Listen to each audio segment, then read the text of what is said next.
Hi good morning friends. ఈరోజు నేను మెంతాకు టమాటా పండు మిరపకాయలతో చేస్తున్నానండి. ఎంతో అమోఘమైన టేస్ట్ అనమాట, హెల్దీ కూడాను. ఒక ప్యాన్ పెట్టుకొని 1 టేబుల్ స్పూన్ ఆయిల్ వేసుకొని ఫస్ట్గా పండు మిరపకాయలు ఒక 10 తీసుకున్నానండి. దాన్ని చిన్న చిన్న ముక్కలు కోసి నూనెలో హాఫ్ వేగిన తర్వాత 1 టేబుల్ స్పూన్ ధనియాలు, 3 స్పూన్లు నువ్వులు.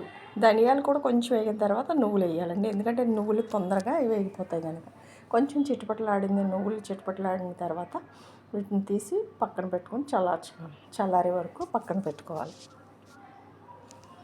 అదే బాణీలో అది శుభ్రం చేసుకుని, అంటే నువ్వులు అక్కడక్కడ ఉంటే మళ్ళీ మాడిపోతాయి కదండి, శుభ్రం చేసుకుని 1 టేబుల్ స్పూన్ ఆయిల్ వేసుకుని మెంతాకు నేను కాడలతో పాటు వేస్తున్నాను. కాడలు చేదంటారు కానీ అసలు చేదే ఉండదండి.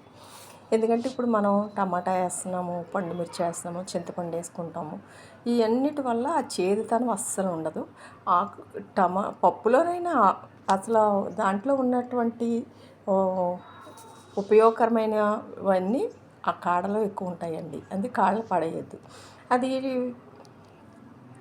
మెంతాకు, కొత్తిమీర వేగిపోయిన తర్వాత అవి తీసి పక్కన పెట్టుకుని 1 టేబుల్ స్పూన్ ఆయిల్ వేసుకుని 4 మీడియం సైజు టమాటాలు ముక్కలు కోసుకుని వేసుకోవాలండి. కొంచెం చింతపండు మనకి టేస్ట్కి తగ్గట్టు వేసుకుని కొంచెం 1 టేబుల్ స్పూన్ ఉప్పు కూడా వేసాను. ఉప్పు వేయడం వల్ల ఏంటంటే చింతపండు ఉప్పు కలవడం వల్ల మనం దంచుకోక్కర్ లేకుండానే టమాటా చాలా మెత్తగా పేస్ట్ లాగా అయిపోతుంది ఉడికేటప్పుడే. చూడండి ఎంత చక్కగా అదే పేస్ట్ లాగా అయిపోయింది, పచ్చడిలాగా. దీన్ని కూడా తీసి పక్కన పెట్టుకొని చల్లార్చుకోవాలి. ఇప్పుడు అసలైన ప్రాసెస్ స్టార్ట్ అయిందండి. చూడండి, ఇప్పుడు నేను దీనిలో చేస్తున్నాను అన్నమాట పచ్చడి, రోటి పచ్చడి. నాకు ఎంత కొంచెం టైం పట్టింది, శ్రమ అయింది.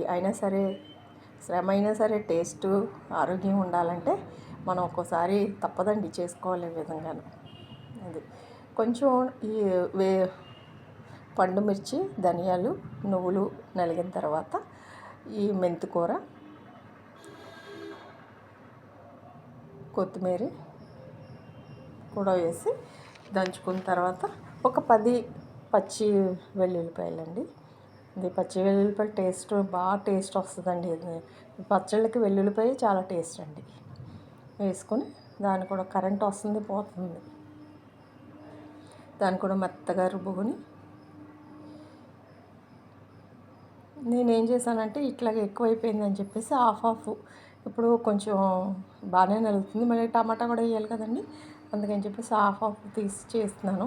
మొత్తం అంతా కలిపిన తర్వాత ఇప్పుడు టమాటా అండి, ఆకులు ఎంత మెత్తగా నలిగిన తర్వాత టమాటా కూడా వేసి ఉప్పు. మధ్యలో మీకు క్లిప్పు మిస్ అయింది, నేను పండు మిరపకాయలు దంచేటప్పుడే 1 టేబుల్ స్పూన్ జీలకర్ర పచ్చిది వేసి రుబ్బానండి. చూడండి మెత్తగా అయిపోయింది. ఇప్పుడు తాలింపు పెట్టుకోవాలి. తాలింపుకు బాణీ పెట్టుకొని 1 టేబుల్ స్పూన్ ఆయిల్ వేసుకుని జీలకర్ర, ఎండుమిర్చి, కొంచెం వేగుతున్న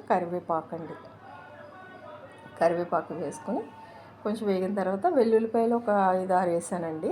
అయితే ఎందుకు లాస్ట్లో వేసానంటే వెల్లుల్లిపాయలు బాగా వేగకూడదు, వాటిని కొంచెం నూనెలో మగ్గితే చాలండి. ఆ వెల్లుల్లిపాయ తింటుంటే ఉంటుందని టేస్ట్. ట్రై చేయండి ఒకసారి. పప్పులో వాటిల్లో బాగా వెల్లుల్లిపాయ ఫస్ట్ వేసుకుని బాగా వేగాలి. ఇందులో ఇలా పచ్చళ్ళు అట్లా వేసుకునేటప్పుడు ఒక్కొక్కసారి అట్లానే చేసుకోవచ్చు, ఒక్కోసారి ఇలాగ నూనెలో మగ్గని చేసుకుంటే ఆ వెల్లుల్లిపాయ పచ్చడి అంతా పీల్చుకొని చాలా టేస్ట్గా ఉంటుందని ట్రై చేయండి. నూనె కొంచెం ఎక్కువే పడుతుందండి. అయితే నూనె కింద ఉంది కదా అనేసి ఏమనుకోద్దు, ఎందుకంటే 1 నిమిషంలో పీల్చేసుకుంటుంది.